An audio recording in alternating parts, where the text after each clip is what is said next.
Olá, Mr. Felipe FM, site JC Repórter, todas as nossas mídias sociais aí, né? Como vocês estão vendo aqui, no dia de hoje, mais um bate-papo com o Padre Marcos, falando aí, né? De um tema aí, né, que acho que muitas pessoas já estão conhecendo, mas vamos trazer toda essa dinâmica aí, como é que está essa preparação, né? Para esse grande dia, que é o próximo domingo aí, né? Mais um forró das comunidades. Vamos ouvir aqui o bom dia. Bom dia, Padre. Bom dia, JC. Bom dia a todos os que nos acompanham através da Rádio São Felipe FM e das nossas redes sociais. Como é que está aí, né? O ânimo, a gente vê todo mundo está comentando, aí fica aquela expectativa, né? Tradicionalmente é importante, a gente vê que isso já está, né? Assim, temos que dizer, dentro do calendário, né? Da nossa paróquia e assim a gente vê as pessoas na zona rural também já comentando que querem participar desse momento, né, Padre? Isso mesmo, JC. Na verdade, esse forró das comunidades, ele já está ganhando uma tradição, não é? Dentro da nossa paróquia e eu diria até que no município, porque é uma festa que vai se alargando e ganhando um público para além dos que são frequentadores da igreja no dia a dia, né? Dos que são mesmo presentes na comunidade. Esse forró das comunidades começou já desde a época do Padre Walter, então não é uma coisa assim tão recente, né? O Padre Walter, o padre anterior a mim, foi quem teve essa iniciativa de começar essa experiência bonita, sem muitas pretensões, mas de chamar as comunidades e os grupos pastorais para, naquela época em que começou, ainda era na parte da tarde. Então, uma tarde de diversão, né? Ela começava sempre com a missa e depois da missa um momento de brincadeira, de descontração com as comunidades, né? E que normalmente acontecia aqui na praça da Igreja Matriz, no Largo da Igreja Matriz. E quando eu cheguei, o pessoal falava com muita alegria e com muito gosto dessa experiência e da necessidade de ampliar. Então, a primeira medida que a gente tomou foi de tirar da Praça da Matriz para levar para um espaço, eu diria assim, um espaço semi-aberto, né? Porque onde a gente faz no ginásio de esportes não é um espaço exatamente fechado, porque a gente faz com os portões abertos. Então, todo mundo que chega é bem-vindo, todo mundo que chega pode entrar e participar conosco. Mas, ao mesmo tempo que com os portões abertos, a gente tem um pouco mais desse controle, né? Que numa praça totalmente aberta você não tem, exatamente porque tem crescido, a participação tem sido grande e a gente precisa um pouco desse controle. Então, desde que eu cheguei, a gente levou para o ginásio de esportes e lá tem acontecido, né? Interrompido 2 anos por causa da pandemia, como praticamente tudo nos 2 anos de pandemia se interrompeu, mas o ano passado a gente já conseguiu realizar e esse ano mais ainda, com muito empenho, com muita alegria, com muito gosto, a gente está vendo aí todas as comunidades e todas as pastorais envolvidas na preparação para esse dia. Tu traz a questão, né, desse contexto, né, da tradição, mas a gente tem um outro ponto importante que deve observar aqui, né? Porque diante da necessidade, né, temos aí que a gente aproveitar essa ocasião aí, né?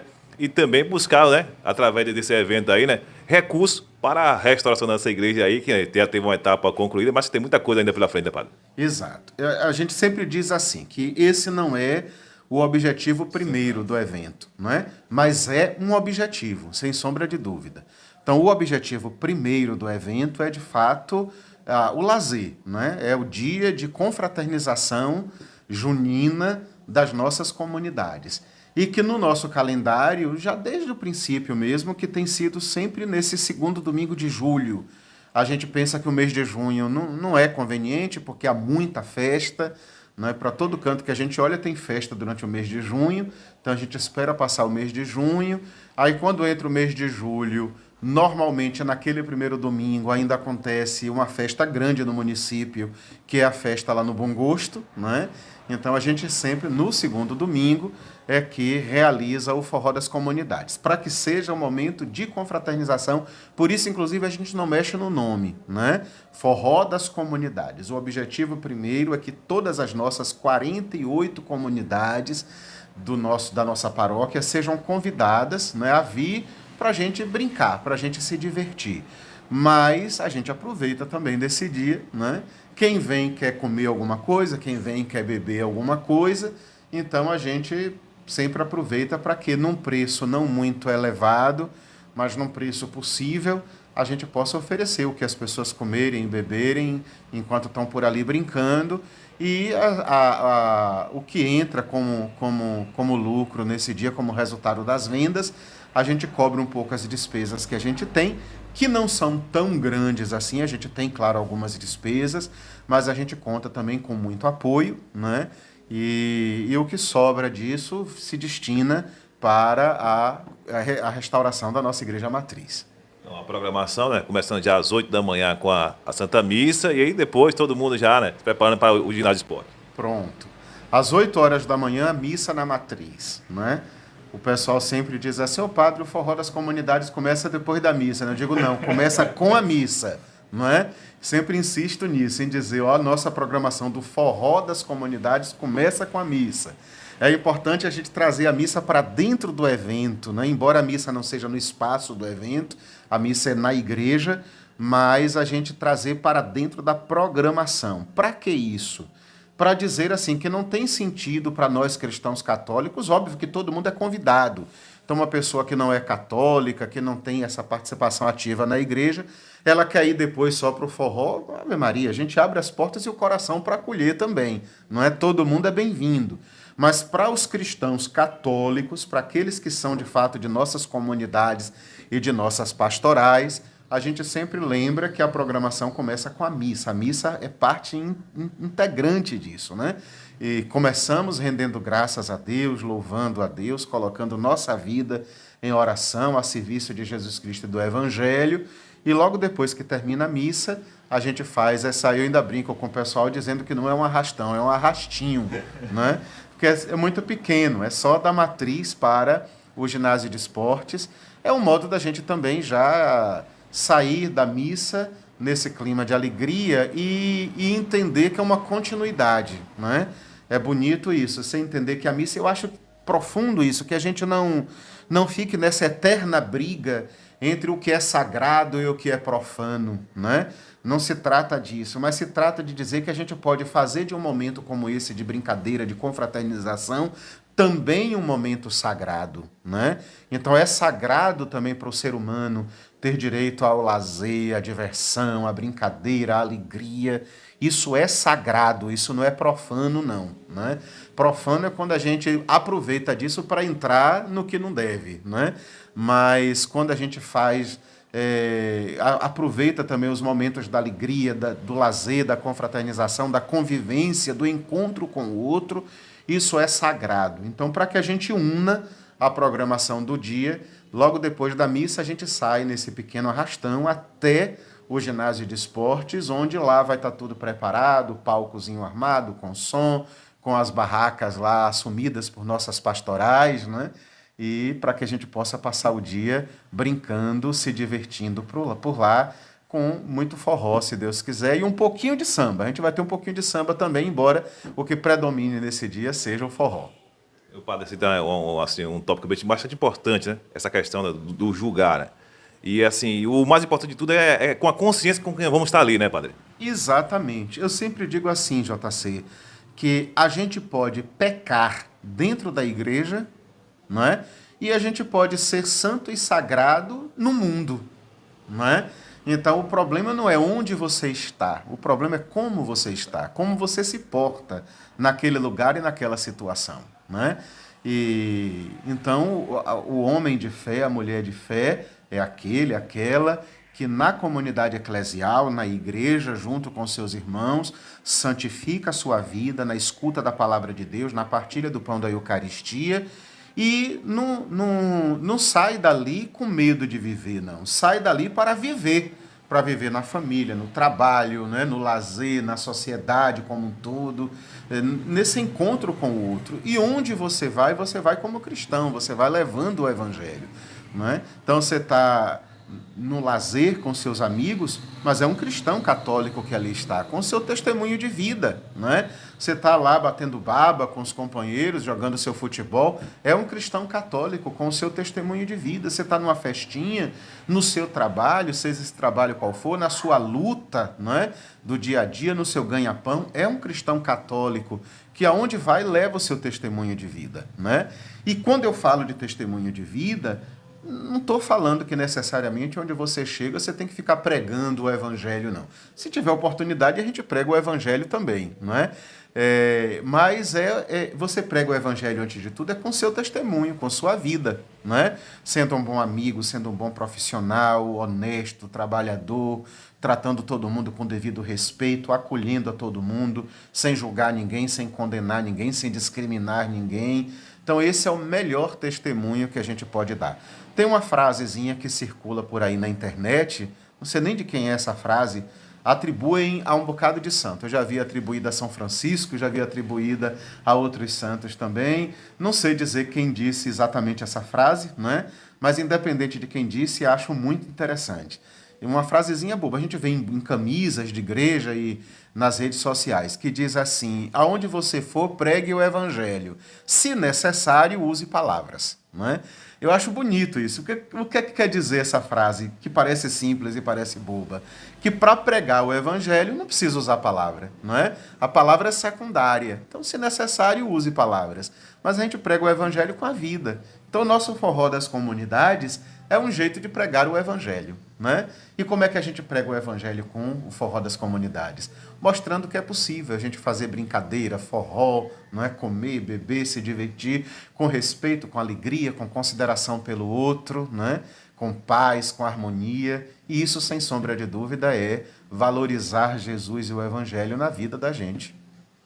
Vamos dar uma pausazinha aqui, né? Falando do forró das comunidades, vamos falar sobre outro tema que muita gente está curioso e que...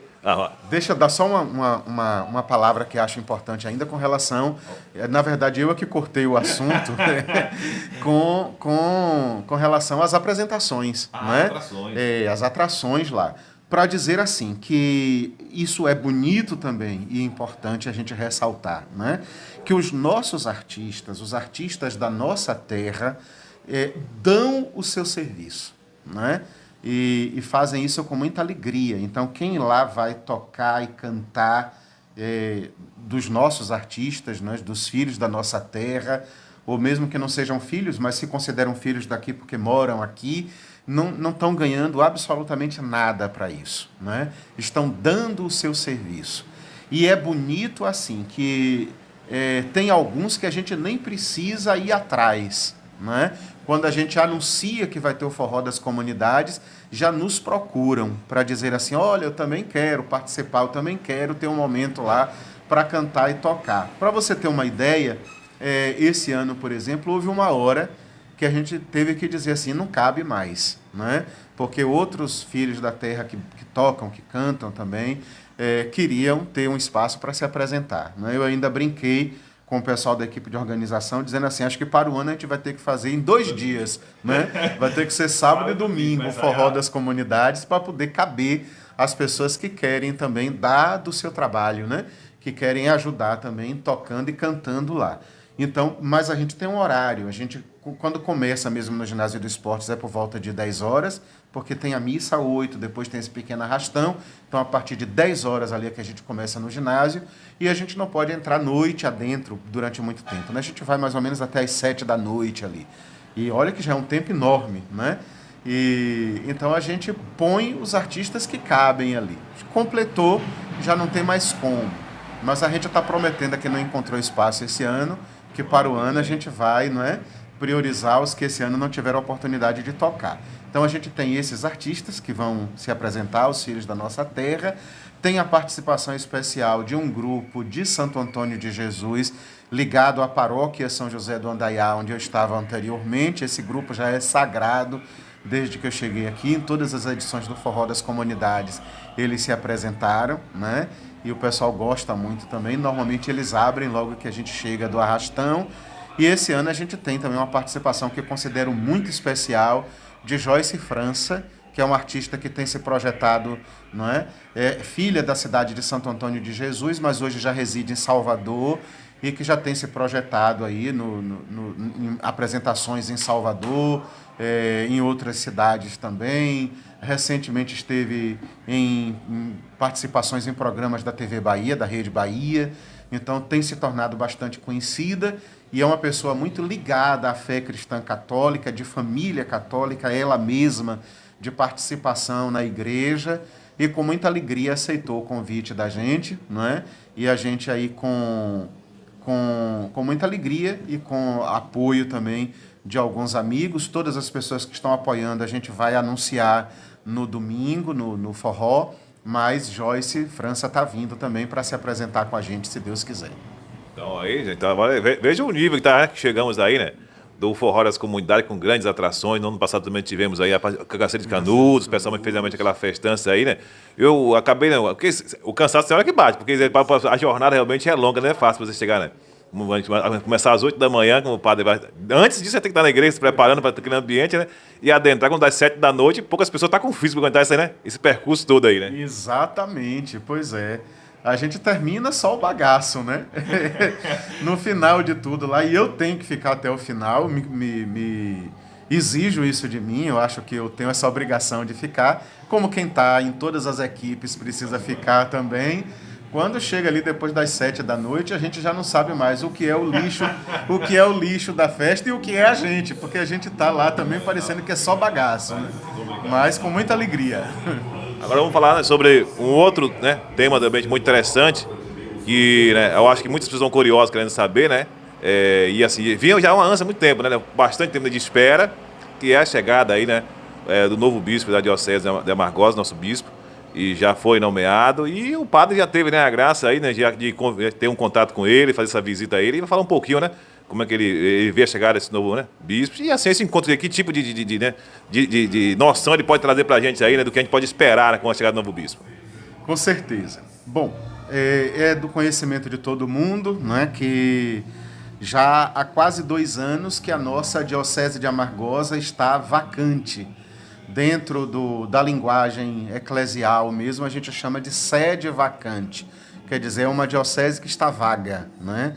Então, o bispo da diocese foi transferido, que era até então Dom Valdemir, né?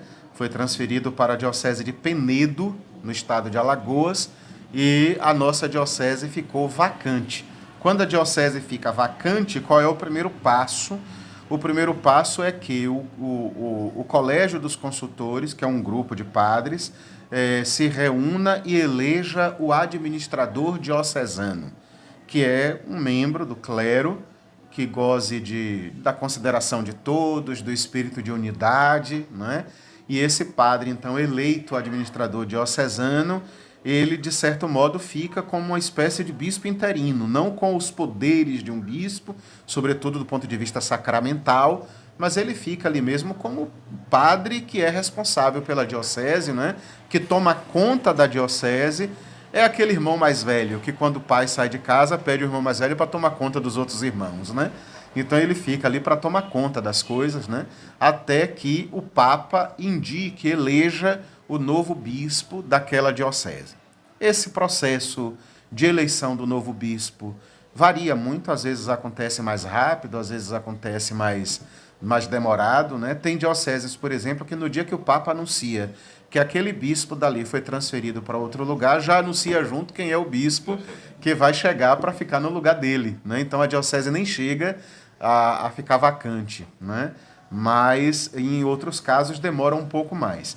E a gente então ficou vacante. O padre Nelson Franca, pároco da paróquia Santo Antônio, em Santo Antônio de Jesus, é quem foi eleito administrador, e nós entramos então nessa fase de espera, né, pela chegada do novo bispo. Que espera demorada. A gente já estava assim preocupado, porque chegava bispo para tudo quanto é canto, havia outras dioceses vacantes na Bahia, e as outras dioceses foram sendo ocupadas, né? O Papa foi elegendo os bispos das outras dioceses, mas o nosso não chegava, né? E isso já estava gerando, até tanto da parte do clero como também dos leigos, uma certa impaciência até e um certo questionamento, né? Cadê o nosso bispo que não chega? Mas a gente sempre confia na providência de Deus e a gente sempre pensa assim, que se está demorando um pouquinho é porque Deus está providenciando para a hora certa, para o momento certo. Então a gente, com muita alegria, acolheu no final do mês de maio a notícia, né, dada pelo Santo Padre, o Papa Francisco, de que foi eleito o nosso bispo diocesano, agora Monsenhor Juraci, ainda não Dom Juraci, não é? Porque ele é um padre, ele ainda não é bispo, então ele vai ser ordenado bispo para poder assumir a nossa diocese. Então, Padre Juraci, ele é padre do clero da Arquidiocese de Salvador, né? Vai fazer 67 anos de idade, tem uma história muito bonita ali também na diocese, de serviço à diocese. Atualmente, além de assumir uma paróquia, ele estava também como vigário, o vigário-geral da diocese. O vigário-geral é uma espécie de segunda pessoa do bispo, né? E então é alguém muito ligado ao bispo daquela diocese, no caso a Dom Sérgio, que é o arcebispo, né, da Arquidiocese de Salvador. E então a gente acolheu essa notícia da eleição de Padre Juraci para ser Dom Juraci, para ser o nosso bispo logo em breve. Pelo que o padre descreve aqui para a gente, né? Então já é uma pessoa experiente, então é uma pessoa realmente que já tem uma bagagem e assim, que pelo momento assim, não. Alguém que foi nomeado agora, né? Vai ser ainda, né? Me fugiu aqui a expressão, né? Ordenado ainda, né? Bispo. Então, a gente, pô, é alguém recente, alguém novo, mas que já tem realmente uma bagagem, e isso é realmente muito, né? Muito interessante pra gente, porque. E não é uma bagagem qualquer, né? Tá vindo de uma estrutura realmente de uma dinâmica diferente e com certeza vai ajudar muito aqui a Diocese de Amargosa. Isso mesmo. Só para ficar mais claro, assim, sobretudo para quem não é tão ligado à vida da igreja, né? Para entender um pouco isso, assim. A gente sabe que a igreja tem 7 sacramentos, né? Sacramento do batismo, da crisma, da eucaristia, penitência, matrimônio, ordem, unção dos enfermos. Eu não contei aqui no dedo, não lembro se eu esqueci algum. Mas são 7 os sacramentos da igreja. E entre esses 7 sacramentos está o sacramento da ordem, né? Que é o sacramento daquele que é sagrado, que é ordenado para o serviço sacerdotal. Esse sacramento da ordem, ele é dado em 3 graus diferentes, não é? Então, não são sacramentos diferentes. Não é que eu tenha um sacramento e o bispo tenha outro sacramento. O sacramento é o mesmo, que é o sacramento da ordem. A diferença é que eu recebi 2 graus desse sacramento. O primeiro grau é o diaconato, né? Então, quando a gente recebe o primeiro grau ali do diaconato, se torna diácono. No meu caso, eu recebi o diaconato, fiquei com esse grau, que é o grau do diaconato, apenas 6 meses, né? Nem inteirou 6 meses. E já recebi o segundo grau, que é o sacramento, que é o sacerdócio, né? O grau do presbiterato. E é o que Padre Juraci, por enquanto, também tem. Então, por enquanto, ele e eu, como todos os outros padres, estamos com o mesmo grau, né? Aí a diferença é que no dia agora 29 de julho, em Salvador, é um sábado, às 9 horas da manhã, ele vai receber o último grau, o 3º grau, que é o grau do episcopado, né? Então, ele continua com o mesmo sacramento, que é o sacramento da ordem, mas ele vai ter, diferente de mim e dos outros padres, a plenitude desse sacramento, né? A totalidade desse sacramento, porque ele vai receber os 3 graus, vai receber o último grau que falta para que ele possa ter os 3 graus do sacramento, né? E então no dia 29 ele é sagrado bispo, ele recebe esse último grau e se torna bispo. Aí sim, a partir daí é que nós vamos chamá-lo de Dom Juraci, né? Às vezes em brincadeira, assim, e na prática a gente até já diz Dom Juraci. Aqui eu já disse isso na entrevista, né? Já me referi a ele como Dom Juraci, mas ainda não, na verdade ainda não, né? Ainda Padre Juraci se preparando para, no dia 29 de julho, receber esse último grau. Aí sim, agora ele é bispo, né? E menos de um mês depois, no dia 27 de agosto, ele toma posse da Diocese de Amargosa. Como é que foi assim, esse primeiro contato, né, do clero com o bispo? Que tipo de impressão o senhor traz de lá para cá? Muito positiva, né?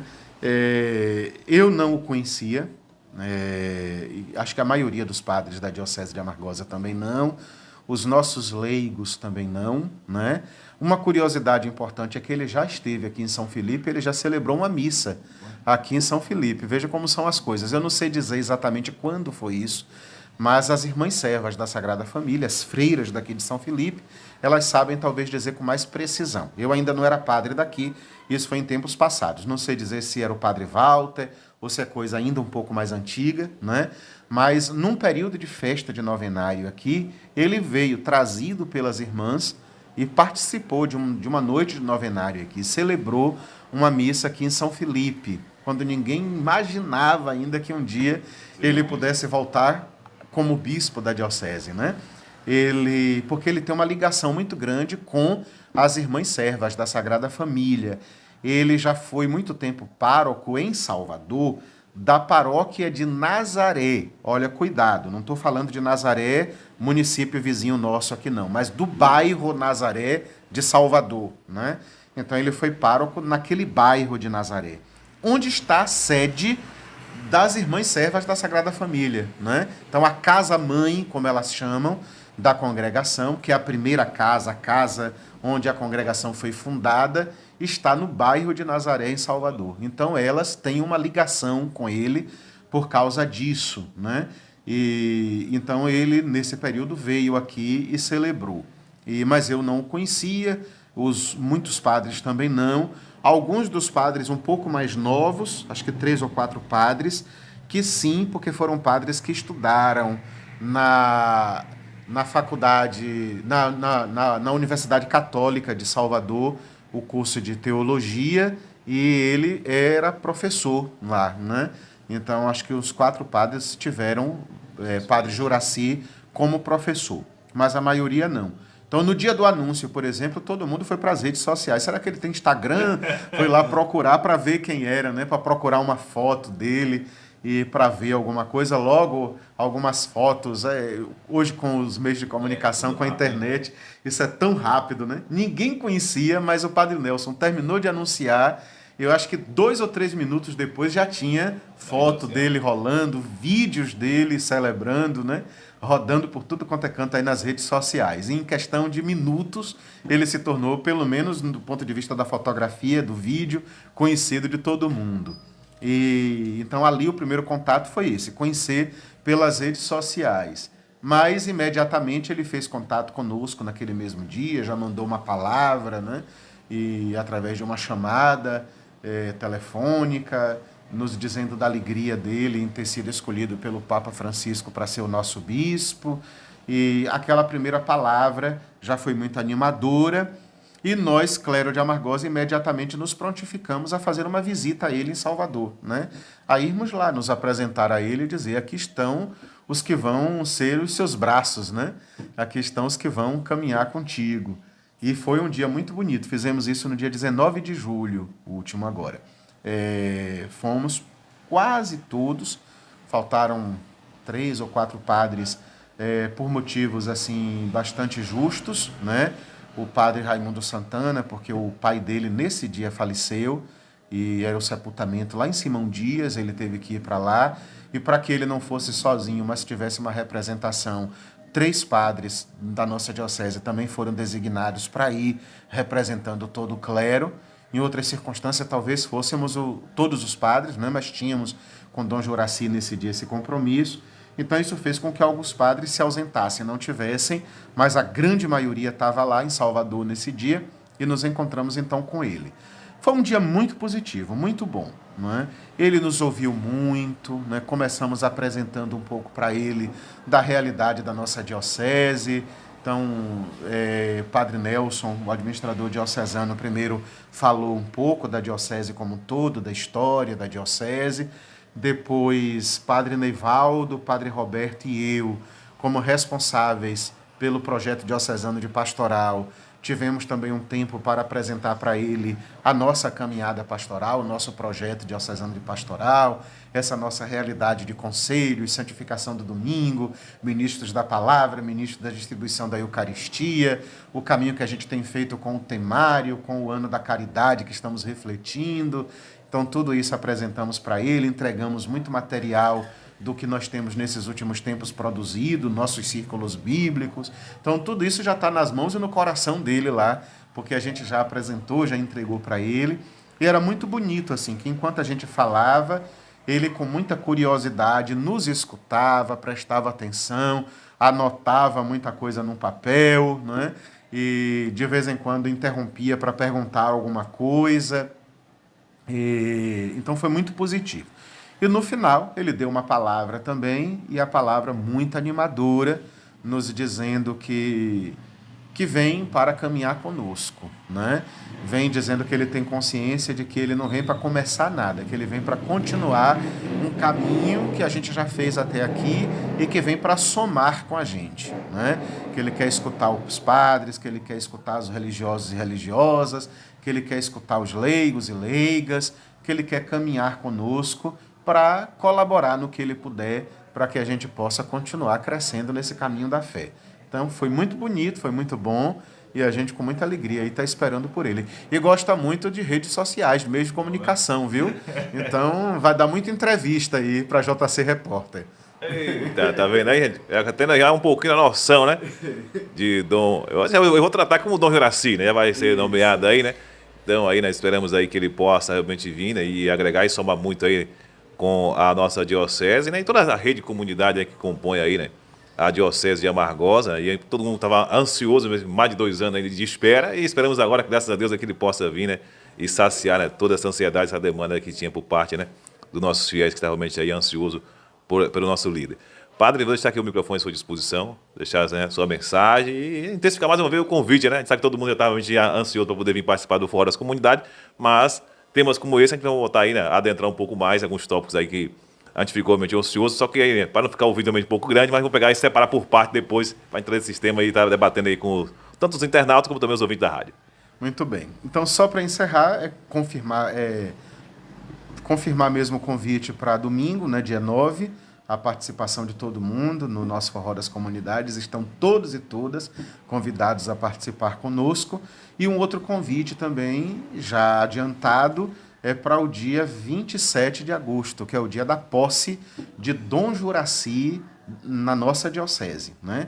E ele toma posse, claro, na sede da diocese, que é Amargosa. Então, nesse dia, a gente não tem detalhes da programação ainda, mas o que eu posso já confirmar é que às 9 horas da manhã do dia 27, que é um domingo, ele toma posse solene na catedral, acontece o rito de posse, que é um rito muito específico, né? E todos os bispos de todos os lugares do mundo tomam posse com esse mesmo rito, com a leitura da bula papal. O Papa manda um documento, uma carta, e essa carta é lida publicamente diante de todo mundo, do clero, religiosas e leigos, né? O Papa nomeando o bispo. Então esse é o rito por excelência da posse, a leitura da bula, e depois a entrega do báculo, aí tem outras coisas também.